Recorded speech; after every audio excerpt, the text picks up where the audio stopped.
Well, look, James, Hamas is still holding hostages, and yet the Albanese government has caved in to one of the terrorists' key demands. Now, Labor voted at the UN last week in favour of Palestinian sovereignty over the disputed territories. Who says hostage-taking doesn't pay? It's a great point.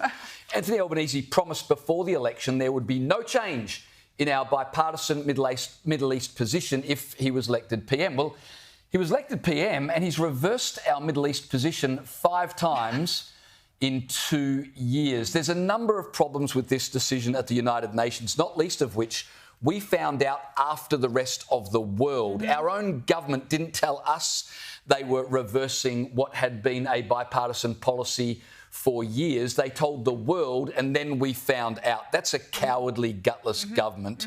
And they're meant to be responsible to us, not to, the globalists, not to the people at the UN. They represent us.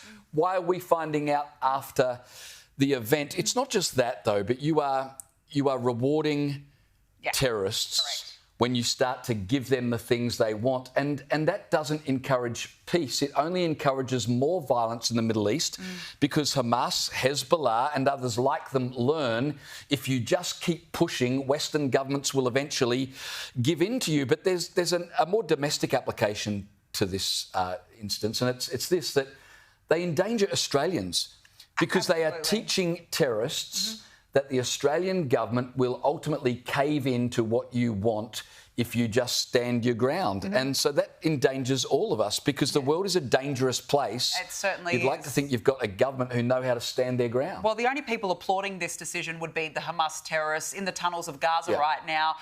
Really pleased. Thank you, Penny Wong. Thank you, Anthony Albanese, for this vote. But once again, what we're seeing from Labor is that they're walking 2 sides of the street here because how do you change your position on this 5 times in the spate of 2 years? Make a decision and stick to it. And that is the problem with Labor. And that's the problem with Anthony Albanese. It's wishy-washy politics where you get a little bit here and a little bit there. He can't be a leader and he can't say, this is what we're doing. He doesn't have the spine to do it. But Labor's moral compass, James, on this matter is once again completely shot to pieces. It also possibly puts Australia at odds with the United States with an incoming Donald Trump administration because Trump is more likely to favour more support with Israel. So once again, we're seeing more abandonment of what has always been a very close ally in Israel, but also for Jewish Australians here back home. The issue with being aligned with US foreign policy is important, but it's certainly the secondary issue. No, I agree it's a secondary issue, but the point is we want to actually be able to foster these relationships with a very important ally. And we've got an incoming Trump administration who is going to be doing things very differently. Clearly, so far, he's already set that agenda very differently to what we would be doing here in Australia. But when the US sets that standard, surely us as allies have to go, all right, well, we need to take this into consideration. Well, the issue is you would wish that the Albanese government had the moral clarity of some of our allies, i.e. the US, on this issue. And our government just starts with a false premise. Penny Wong believes if we get a 2-state solution, that will bring peace.